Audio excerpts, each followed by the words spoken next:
time, we'll quickly move into our next speaker, and we're going to talk about something that certainly is important for all of us, because who doesn't want to make sure you take care of your money as best as possible? So to talk about the disability tax credit and planning for seniors and families, we're going to bring into the mix here Ed Arbuckle, who is the owner of Personal Wealth Strategies in Waterloo, Ontario, where his office does personal finance advisory work for clients in his area and across the country.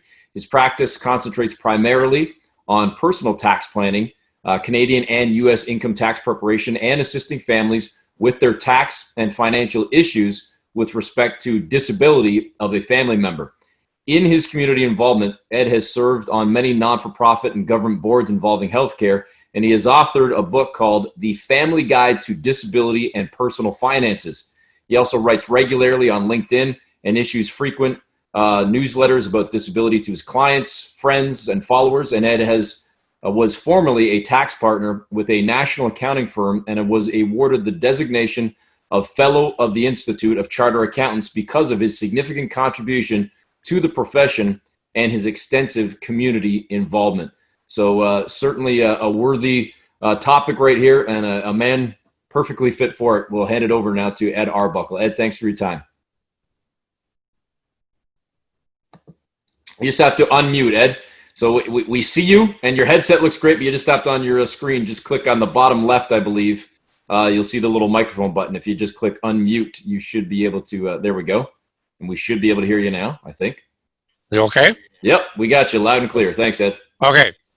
All right, thank you. It was enjoyable listening to your speakers, and this certainly is a change of a topic for the people. But, you know, I think the financial areas of surrounding disability are so overlooked and probably not very well taken care of for people with disabilities. So my topic is about long-term planning for parents and their families. And so not only does the person with a disability need assistance, but the parents in structuring financial issues in the family are certainly very important. You can click to the next slide. My involvement with disability started with my grandson, Damon, who about 18 years ago was born, but ended up with both physical and cognitive issues. And now he's 18 years old and a young man. Soon will be he does certain things, he plays sports and so on, but Damon can't be left alone. Damon can't live on his own. So there are a whole pile of issues. My experience with Damon in his early years, that nobody had written much about financial disability, which prompted me to write the Family Guide to Disability and Personal Finances.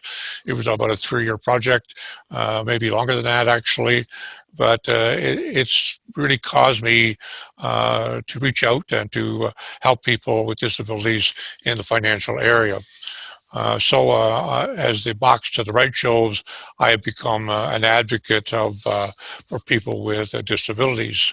I work with families who have where the person with a disability has anywhere from autism to fibromyalgia to bipolarism to issues of elderly people. So the span of disability is very broad and very complex.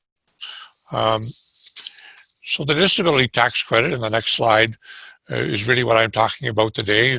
Short form is DTC. When people talk about the disability tax credit, too often they think about the credit they're going to get on their tax return and the tax refund that they're going to get.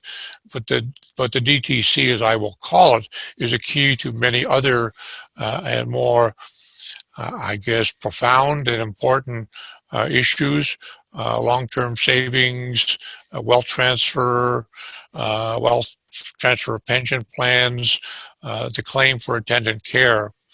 And I will say at the outset that and maybe people in this audience have found that there's been a high rejection rate for the DTC applications, and that unfortunately is the case. I think as we will get into it, there are a couple of reasons for that. One is that the applications don't really address the disability. They address the disability as it affects daily living, but they address the disability, the type of disability. And I think sometimes medical doctors don't quite use the right words in helping people with the DTC. So the core benefits for the DTC on the next slide. I think that there's there are three main core issues. It helps families, spouses support one another and stay in their own home for a long period of time, or take care of people in their own homes. So it's, people want to stay in their homes rather than in institutional care. And I think the DTC has a number of benefits. As I said, it's not that the credit itself, but it's the many other things that it helps people get under the rules of the Income Tax Act. Attendant care is a big issue in my view, and we'll talk about the definition of attendant care, but the fact that a person is either receiving attendant care at home, they're receiving it either in a long-term care facility, or they're getting assistance from someone coming in to help them. And finally, the third issue in the relevance of the DTC is to help people plan for the financial well-being, I guess you would call it, of their loved one when they're no longer around, to design a proper will, to make sure that things are tax effective. And to me, so those are the three pillars, in my view, of the DTC: the stay-at-home pillar, the attendant care pillar, and the estate planning pillar long-term. So just to put some labels on what the DTC will do. It will give the individual with a disability, or possibly a family member, a tax credit of about $1,700 a year, more or less, depending on what province they live in. It will allow them to set up a disability savings plan, which is like an RRSP, but structured a little differently. For people with disabilities, and to me, just an amazing program for long-term savings for disability. It will allow pension transfers from your RSP to an individual with a disability in different ways. It'll allow, if the individual himself with the disability is not able to use it because low income, usually it can be transferred to a caregiver or other family member. And finally, on the estate planning side, as I've talked about, it will allow the use of special trusts and other mechanisms to transfer wealth to a family member down the line. So we'll move to the next slide. Must you have a disability to get the disability tax credit? Well, obviously, people with a spina bifida or hydrocephalus do have a disability, but the other issues may come from that core issue, such as cognitive issues or antisocial issues. So these other issues are restrictions, what we call market restrictions in the activity for daily living. So don't worry the fact that your hydrocephalus issue or your spina bifida issue is not so severe as to give you the credit. I just worked with a family where the lady had fibromyalgia, and she couldn't, because of it was so extreme, she had cognitive issues. If she made breakfast in the morning, she couldn't couldn't do other things during the day. So it's not the disability, it's the fact that you must be markedly restricted in carrying on certain activities of daily living. And we'll get into that, but the income tax rules define what those activities are. And either you fit within those activities or, excuse me, or you don't. So moving to markedly restricted. So there are three main criteria. You either are blind or you're unable or require an inordinate amount of time to carry on a basic activity of daily living. And so note that the word inordinate amount of time is there because it's not the fact that you're unable to, only the fact that you're unable to do it. The fact that it takes you a long time to do it is equally important.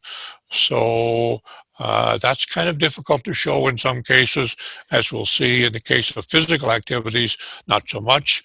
In the case of cognitive activities, the silent disabilities, as it was referred to with other speakers, more difficult, but we'll get to that.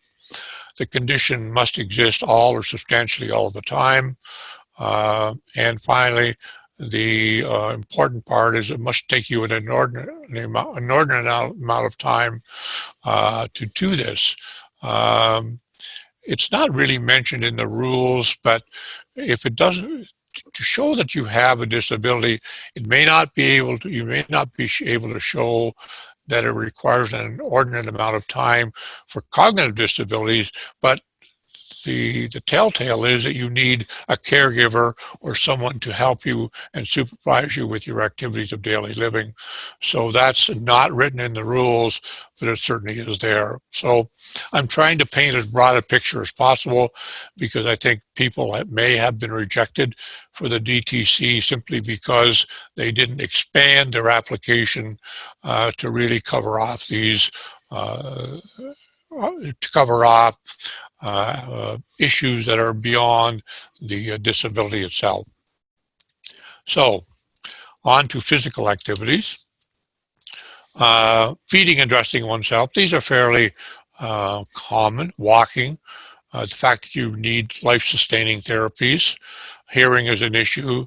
Eliminating, speaking and seeing. So, in the case of feeding and dressing oneself, or in the case of walking, or in the case of elimination issues, the fact that it takes you longer, much longer than other people to do those particular issues probably means that you qualify, or should mean that you qualify for the disability tax credit. And that's why you need a really good DTC application by a doctor who understands this. Sometimes applications fail because the doctor deals with the diagnosis and not with the issues of daily living. And that's not a put down of doctors. That's just because this whole thing is really rather complex. So those are the physical activities for the most part. We'll move on to, and the word mental, by the way, is used in the Income Tax Act. It's not my choice of words. I prefer cognitive activities of daily living, but cognitive in some people's minds is a bit narrow. But anyway, these activities are memory, commonly seen in older folk, but people who have cognitive issues as a result of a throw off of their physical issues makes them equally eligible for the disability tax credit. Problem solving, goal setting, and judgment, that's a bit, it's a defined area. It's really the ability to kind of make daily decisions. You must be able to solve all three criteria. I don't use it much because I think it's difficult to show that problem solving, goal setting, and judgment. In fact, some people are not able to set goals at all, or they have very little judgment because they're so overwhelmed by their disabilities. But we'll talk about that a bit. But I think the third one is the most important one, perhaps, the ability to care for yourself, the ability for you to live safely, and the ability to socially interact. And that may be the case for people with spina bifida or hydrocephalus, in that they need a high level of self-care. Their health and safety would be impaired if they weren't getting that kind of help. And the fact that they choose not for whatever reason, sometimes it's a cognitive issue resulting from physical stress that cause them to want to live alone, be alone, and not react. But I guess I'm emphasizing this one a little bit because, as I said at the beginning, I think people's applications get turned down because they don't look at, I'll call this the third wheel of of disability, the self-care, the health and safety, and the social interaction. Transactional ability is there because it's part of the rules. It's really the ability to go to the grocery store and make purchases and so on. But I think the self-care, the health and safety, and the social interaction are a big deal. Okay, so let's move on to day-to-day issues of what might be an indicator, if you will, of issues that would mean that you qualify for the disability tax credit. The fact that you can't be left alone or be unsupervised. Now, it depends on the level. My grandson, Damon, he can't be left alone because Damon's a happy little boy. He's 18, he plays hockey, he participates in things, he goes to school, but the fact of the matter is someone needs to be looking over Damon's shoulder all the time. If you are forgetful and need reminders to do things like take your medications, then that's another tip-off that you have a cognitive issue that qualifies you for the disability tax credit. Personal care, obviously. If you need attendant care, personal care, I'll use those words interchangeably, to take care of yourself. And in many cases, the personal care comes from someone in the family who happens to be a mom, a dad, a brother, or sister, or relative who's around all or substantially all the time. And that disguises the fact that there's a disability involved, which permits the use of the disability tax credit and all of the benefits that go with it. Sociability, the inability or the lack of desire for social intercourse, wanting to stay alone. I have a young man who has autism. He doesn't want to go out of the house. He doesn't want to see anybody. People intimidate him. You know, disability is like a flashlight, in my view, shining from many different directions. So the sociability may become from many different reasons, but at the end of the day, it's the lack of desire or will or whatever for sociability, or the plain inability to have that. Again, I go back to my young lady with autism. She just does not have the energy to do a lot of social. So she has a friend, a boyfriend actually, which is good. But beyond that, not much. The issue we talked about was the issue of walking. That's apparent. Any physical inability where it takes you CRAs to 3 times as long as anybody else to do something. That obviously is an issue, and the fact that you need assistance with meal preparation or feeding. Again, these are a few examples to show that disability can be kind of a train on the next track. You don't think about it, but it's there, and I think becomes a reason for the failure of DTC applications, or the thinking that, hey, you know, I'm not so bad. I don't apply. I'm not eligible for the credit. Maybe not true.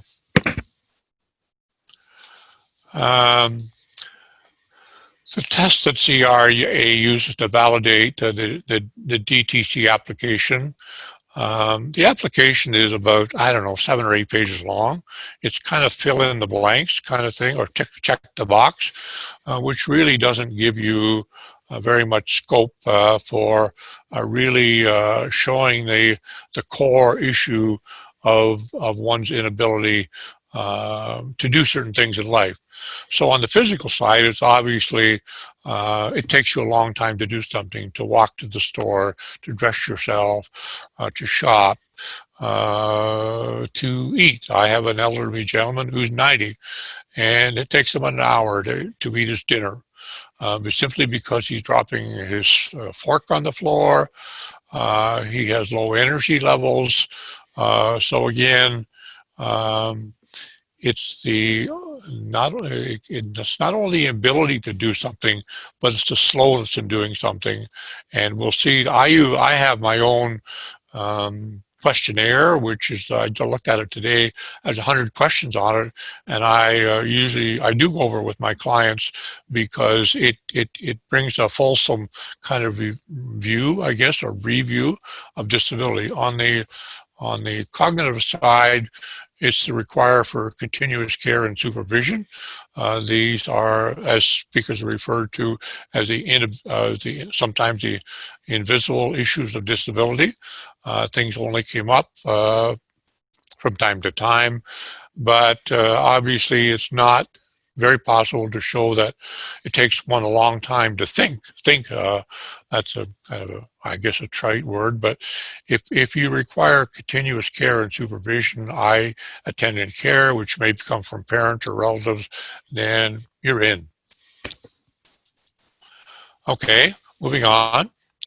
So older adults, and I'm talking about people people obviously who are retired, but people maybe who are middle age. And why is the disability tax credit overlooked? I think the fact that they get personal care from others in the family disguises the fact that they have a disability. I have a man who is in his 50s. He lives with his sister. They have a room for him. The fact that he is there and getting constant care and attention disguises the fact that he has a disability. And I think seniors, you know, if you're a caregiver, you may be getting to the stage where you have issues that prevent you from looking after a family member who's younger than yourself, a child, a grandchild, etc. People who are older don't believe they have a disability. They believe that they're just getting older, and I think we're here to show otherwise. Seniors don't want to admit they have limitations. They do, and they're hard to pull out. But again, I think seniors are a bit overlooked in terms of having disabilities, a lot overlooked, as a matter of fact. I've just written a newsletter on that very application. Sometimes family members aren't as proactive as they should be and think that mom or dad is just slowing down, you know, whatever. I just helped a gentleman whose wife passed away, and I talked to him. He wanted some help with his tax issues, and I said, "Oh, tell me a little bit about your wife," and he did. And we found out that we applied for the disability tax credit because of her physical issues. Guess what? She got 10 years of disability tax credit. $1,700 a year is $17,000. So there is, it takes some probing, it takes some thinking, it takes some thinking outside the box. But for those who are listening to this presentation and are taking care of a loved one, don't overlook the fact that it may be there. And the complexity of the DTC is discouraging. We went through a bit of the technical issues. We scratched the surface a little bit, but sometimes people give up, and that's unfortunate. So, attendant care. Attendant care is classified as a medical expense, like prescriptions and so on, if you qualify for the disability tax credit. So if no other reason to get the attendant care tax credit, and people staying in long-term care homes, people staying even in retirement homes, people getting full-time care at home are getting attendant care. And I've seen bills from long-term care homes where the attendant care part of the bill is in the thousands of dollars, and that qualifies as a medical expense and a disability if you're getting the disability tax credit. In some cases, it doesn't require the DTC, just a doctor's approval that the issue exists. But care in a nursing home, um, care in from an attendant who comes in, care in a retirement home. Those are all issues in a group home, and I understand that some people um, with autism, with hydrocephalus or spina bifida, maybe in group homes, they qualify. Nursing home fees if there's a mental issue. These issues, I've got 5 boxes there, and some of it seems to overlap one another. But the fact is that when you dig into the definitions, they're very technical, and so I've tried to show it with the 5 areas where attendant care may be eligible for the disability tax credit as a medical expense. So, moving on, what activities does CRA consider to be attendant care? I looked at the annual fee of someone in a retirement home, did a little research, and I think in one case the attendant of, the $40,000 for fees for long-term care, 25 of it was for attendant care. Unless you ask for the receipt, you deal with it. You may overlook that, and that attendant care fee is eligible for a disability tax credit. So obviously, top left, nursing or healthcare, salon service, housekeeping, food preparation, companionship, salon preparation, some of the things that don't look as though they are laundry services, they don't look as though they're part of attendant care, but it's really the kind of ordinary everyday things that one must do or does to take care of their person. So again, attendant care within the disability issue can be a big item. Moving on. Will planning for the disability, and now we're getting into that part of the issue where you're planning for a family member. You can contribute to an RDSP and build up their savings plan. You can set up a trust fund in your will, which would allow your executor or your corporate executor to handle funds with special tax benefits. Called in what's called a disability trust or qualifying disability trust. It'll allow you to have graduated tax rates, which are normally not available. It'll allow you to transfer RSP and RIF balances to an RDSP for a loved one with a disability. That includes children and grandchildren and other family members. So I'm going by the slide rather quickly, but to me it's one of the really important things. The $1,700 a year, yes, that's helpful, but planning for your loved one when you're in your 50s and 60s and 70s, and you can't carry on, but money might be needed there for another 20 or 30 years. The disability tax credit is a very, very important issue. Moving on, there are sundry tax benefits I'm not going to go over because I'm pushing my time, but you can have home buyers plans, you can have enhanced RESPs, if you have to build special things in your house to allow accessibility. Those issues are all, and I think there's a chapter in my book or a page in my book which goes through those, and I think it's 30 or 40 different benefits from the DTC. Okay. Contributions to disability savings plans, you can put in up to $200,000. You will get $90,000 of government assistance in the form of bonds or grants. That's a lot of money. If you put money in early, that the money is accumulating there tax-free within the RDSP. You can contribute to age 59.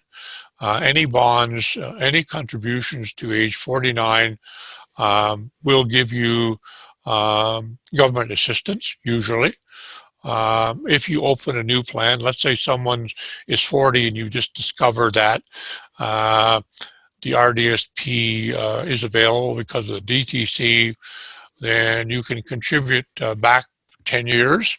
So it may mean that you have some benefits that allow up to $10,500 of assistance per year as a catch-up. So again, we're hurrying over it. I know I have a half an hour, but to me, the RDSPs in existence since 2008 are extremely, extremely helpful. So what do I do when I'm helping with helping my clients with the DTC? As I said quickly at the beginning of the slide, I have a questionnaire which I go through with families. It takes a long time, but it goes through each of the areas. So that will be reviewed by family, usually signed off by the doctor, and it's included. We include it with the DTC application. I asked, and this is really important, I asked family to prepare a family letter or a parent letter, whatever you want to call it, indicating sort of what's happening on the ground, what's happening day to day. I've had situations where CRA, in fact, asked for validation of the doctor's opinion by someone in the family. And so it's extremely important. If there's a diagnosis or part of a diagnosis, which will be helpful to include with the letter, that we will put it in also. Then we finalize the application and get the doctor to sign it, get the doctor even to sign the parent letter, endorse it, and review the documentation with the family, and off it goes with the application. So again, I say, don't give up, don't give in. Go after the DTC if you've been turned down 1, 2, 3 times before, because I have clients who have been turned down. Family input is extremely important, and a good medical opinion can make or break the day. I've written the Family Guide to Disability. You can get it online. You can get it from me if you email me, jea@personalwealthstrategies.net. Sorry, I don't think my slides have a very clear, it's not clearly shown. My websites are down right now, so you won't be able to see my websites. Don't hesitate to call me at my office, 519-884-7087.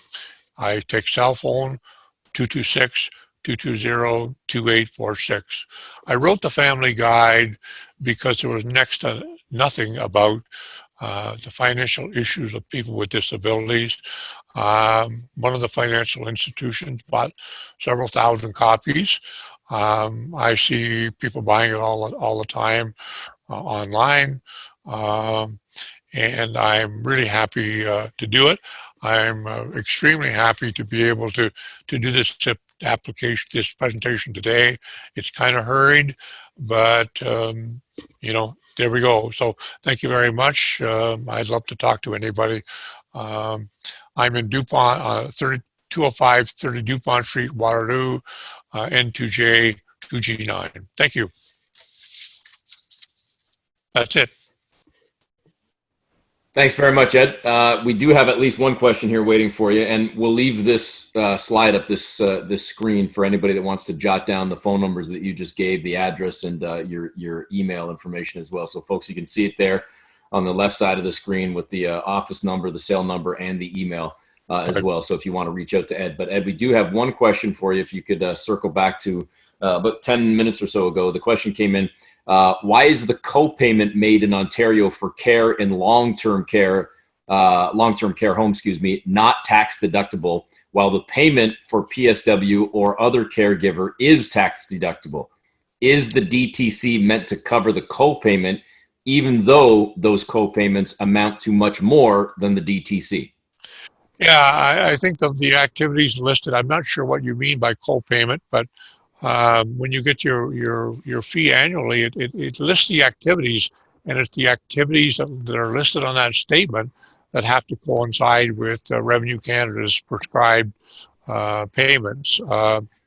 So I'm sorry, I don't know what the co-payment means, but anyway, it's very important that the list of activities match CRA's list.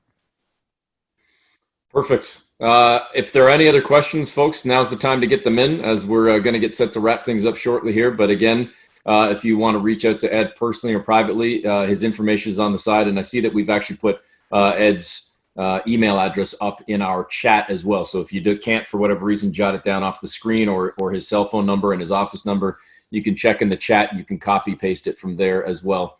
There are actually... it was Bernard was the gentleman that asked you the question, Ed, and he was just verifying or confirming here what he meant by co-payment. He said co-payment is what each LTC resident pays to the home every month. That's what he meant by co-payment. That's the payment, and that will be detailed. It'll be broken down between rent and attendant care. Okay, perfect. Ed, thanks so much for your time, and thanks for your presentation. You're And very again, welcome. folks, thank you. I deal with people from coast to coast, so don't hold back. Awesome. Thanks again. Okay, bye-bye. So that was Ed Arbuckle. And as you heard, he just mentioned dealing coast to coast. So even if you're not in Ontario or Southern Ontario, you can certainly reach out to him if you are watching this from anywhere within Canada.